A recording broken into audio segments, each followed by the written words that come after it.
بسم اللہ الرحمن الرحیم۔ السلام علیکم۔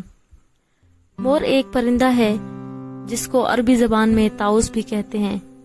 مور ایشیائی اور افریقی پرندہ ہے۔ مور ایک بہت ہی خوبصورت پرندہ ہے۔ نر مور کے سر پر ایک تاج ہوتا ہے جسے کلغی کہتے ہیں۔ یہ ہرے اور گہرے نیلے رنگ کی ہوتی ہے اور مور مادہ بھورے گہرے رنگ کی ہوتی ہے جسے مورنی کہتے ہیں۔ انگریزی زبان میں مور کو پیکاک کہتے ہیں اور مادہ مور کو پی ہین کہتے ہیں اور ان کے بچوں کو پی چکس کہتے ہیں اور ان کے کئی رنگ ہوتے ہیں۔ مختلف علاقوں میں مختلف طرح کے مور پائے جاتے ہیں۔ مور بھارت کا قومی پرندہ کہا جاتا ہے۔ مور خوبصورت پرندہ ہے جس کی دلکشی اس کی لمبی دم ہے۔ مور ساون میں سب سے زیادہ دیکھا جاتا ہے۔ اس پرندے کی شہرت نہ صرف اس کے اپنے وطن ہندوستان بلکہ ساری دنیا میں اور زمانے قدیم میں موجود ہے۔ عرب کے ملکوں میں مور اور شتر مرغ وغیرہ کے پروں کو زینت کے لیے استعمال کیا جاتا ہے۔ مور کے پروں اور دم کی خوبصورتی پر سب کو ناز ہوتا ہے۔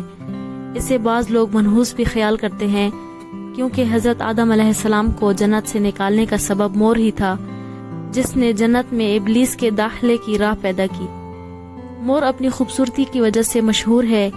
ان کے پروں پر ہرے اور سنہرے رنگ کے پر ہوتے ہیں جن پر آنکھوں کی شکل جیسا نشان ہوتا ہے جس کا رنگ ہرا اور گہرا نیلا ہوتا ہے۔ یہی سب رنگ اس کے سر، گردن اور کلغی پر بھی پائے جاتے ہیں۔ مور کی اڑان زیادہ اونچی نہیں ہوتی، اس وجہ سے یہ زیادہ وقت زمین پر ہی گزارتے ہیں۔ ان کا کھانا دانا کیڑے اور مکوڑے ہیں۔ ان کی لمبائی 3 سے 5 فٹ تک کی ہوتی ہے اور مادہ مور کی لمبائی 2.5-3 فٹ کی ہوتی ہے۔ مور کے پر عموماً اگست کے مہینے میں جھڑ جاتے ہیں اور پھر سے ان کی دم پر نئے پر اگنے لگتے ہیں۔ مور کے پر اتنے ملائم ہوتے ہیں جیسے کوئی ململ یا ملائم لباس۔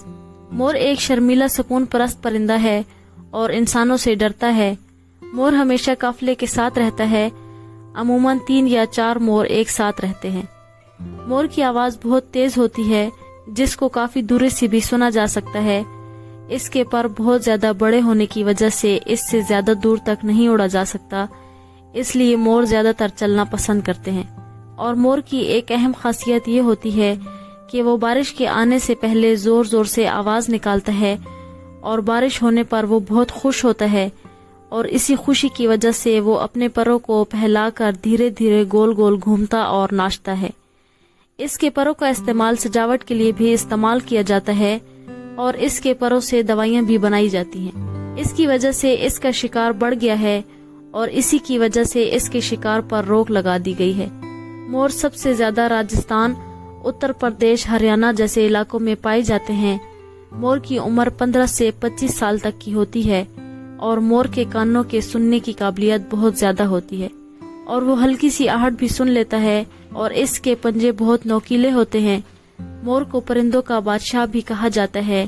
یہ ہریالی والی جگہوں پر اور کھیتوں کے آس پاس آسانی سے دکھائی دیے جا سکتے ہیں اور مور کسانوں کا ایک اچھا دوست مانا جاتا ہے کیونکہ یہ فصلوں میں لگنے والے کیڑے مکوڑوں کو کھا جاتا ہے۔